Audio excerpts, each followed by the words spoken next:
accused of killing his partner of 37 years on the far north coast. Melbourne rampage driver James Gargasoulis found guilty of 6 counts of murder. The New South Wales Greens MP levels serious allegations against a male colleague.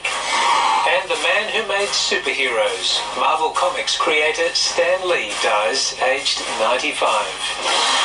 This is NBN News with Paul Lobb and Natasha Beyersdorf. Good evening. A man has been refused bail after being charged with murdering his long-time partner at Tweed Heads on the far north coast. The 63-year-old woman's death came just 24 hours after she asked police to take out a restraining order. Grainy images of Paul Ryan enjoying a drink, and this was his partner of 37 years, Maria Van Beers. Now she is dead, and he's charged with a stabbing murder. We heard the screaming, and then I said someone's getting bashed. I ran down there and said, call the cops. It was yet another case of domestic violence, this time played out in Tweed Heads.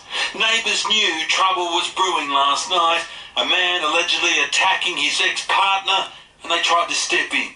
She was saying, stop, go away, and then we're like, oh, try and distract him, try and get him away. Police were on the scene within 2 minutes, but they were too late. Police forced their way into the premises. Inside, they found a 63-year-old woman deceased. A struggle ensued for a short time, where police arrested a 64-year-old man. The news of the tragedy came as in Sydney, police from around the country and overseas gathered at a forum on domestic violence. Commissioner Mick Fuller opened proceedings. What does the domestic family violence offender look like? How do they profile? How do we work out who the next offender is going to be?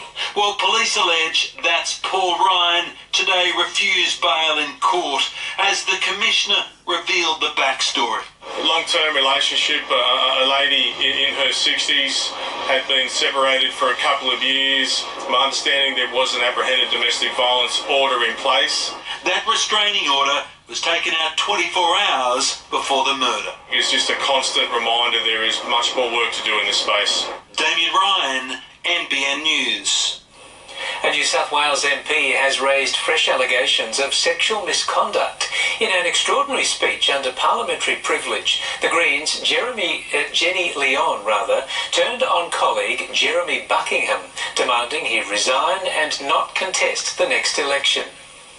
They are colleagues in a party split by division and dysfunction. Now it goes further. Greens MP Jenny Leong making an accusation against colleague Jeremy Buckingham. On 2 occasions earlier this year, Jeremy behaved in an aggressive and intimidating manner towards me, once in a public place and once in the corridors of this place. Ms Leong also raised allegations made by a former Greens staffer, Ella Buckland, that Mr Buckingham had been sexually violent towards her in 2011. You must acknowledge your role in this and stand aside before more damage can be done. That's something Mr Buckingham will not be doing.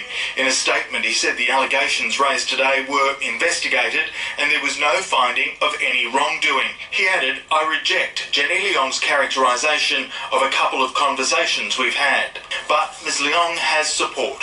I don't believe he should be remaining on the ticket. Jenny Leong also spoke against Corrections Minister David Elliott when he used parliamentary privilege to attack former opposition leader Luke Foley with sexual harassment allegations without the consent of the woman involved. I am no longer going to be a part of a system that runs a protection racket for badly behaved men in this place or in society.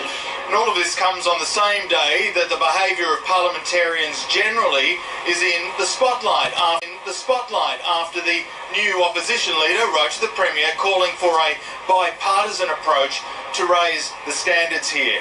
Mr Daly's letter called the last sitting week less than edifying. He described question time as a farce, adding parliamentary standards have declined. Business as usual, he says, is not acceptable. I find it a bit rich for the Labor leader to be lecturing anyone on standards when he's been thrown out 33 times from the Parliament.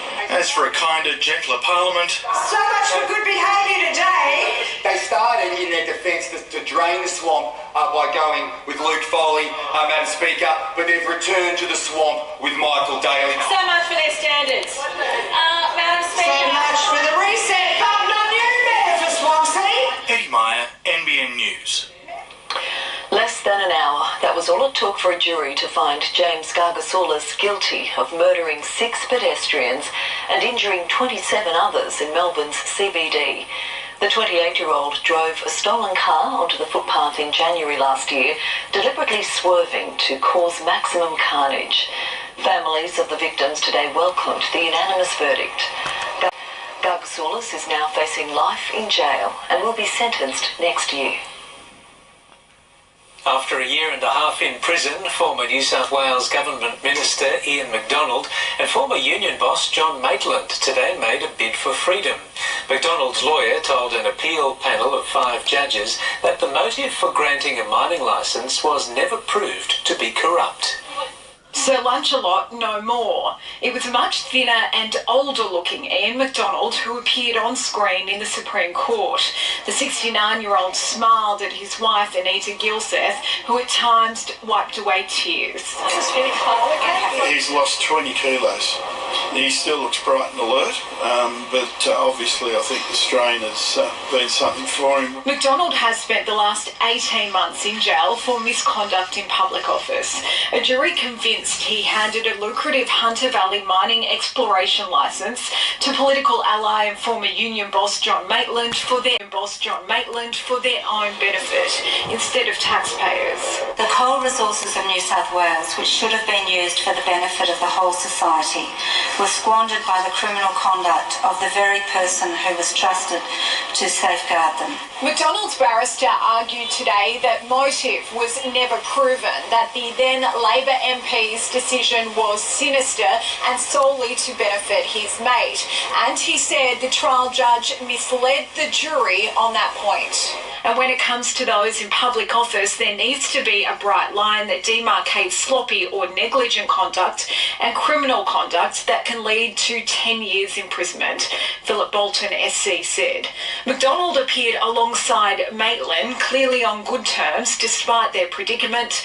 They listened intently as 5 judges heard the case, more than usual because it is complicated and significant for New South Wales. Kelly Fedor, NBN News. Lake Macquarie lifeguards are taking extra precautions amid heightened shark activity off Redhead Beach. Authorities are urging swimmers and surfers to be alert but not alarmed. The warning signs are up at Redhead Beach. 3 great whites have been detected beneath the waves in 48 hours, twice pinging a shark detection buoy. That does detect tagged sharks in our area. It has gone off twice on Sunday. It's understood whale remains have also washed up further down the beach, raising more concern for lifeguards. The beach, closed for the last 2 days, reopened by mid-morning, with families still eager to beat the heat.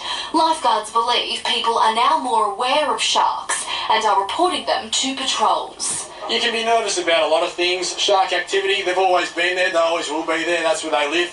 So if people should be nervous, I'd say no. Detection doesn't just take place by land and sea. Drones are also keeping a bird's eye view, flying above Redhead, Dudley, Blacksmiths and Caves Beach all through summer.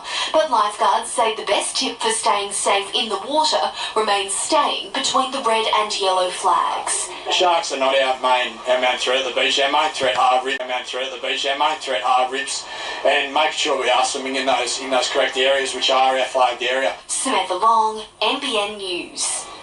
With less than 2 weeks until the second instalment, the Newcastle 500 track is almost complete and with far less fuss. The supercar's juggernaut is starting to move into the city, exciting fans and drivers alike.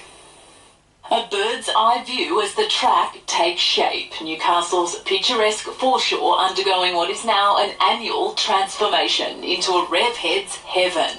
It's a unreal spectacle for people, and I think if you're not a supercar fan, you definitely were after that race. There's just 10 days to go until the Newcastle 500, and again it's make or break for championship leader Scott McLaughlin. He's just hoping for a different outcome this time around.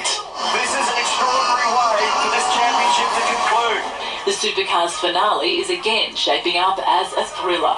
Be a shame to come to the last race and the championship's already decided. I think it adds that element of, still everything to play play for. The tight finish is sure to attract the crowds too, many decked out in their favourite team's gear. You do pitch yourself a little bit because, you know, a few years ago I was that little kid that was walking around with my hero's shirt on, so it's it's very, very surreal sort of experience. Someone also pinching herself, Paralympian Maddie Elliott. The self-confessed adrenaline junkie will be treated to a hot lap around her home track. Well, I probably won't get to see much of the view in the car because I'll be too busy going berserk in the car having fun around the hot lap. The Newcastle 500 starts on the 23rd of this month. Kate Haberfield, NBN News. What was part of the city's main tip is to become a solar energy showpiece for Newcastle Council. A capped landfill cell at the Summerhill Waste Centre will soon be a solar farm around the size of 5 football fields. According to the council, the $8 million project will more than pay for itself in power savings over a 25-year lifespan.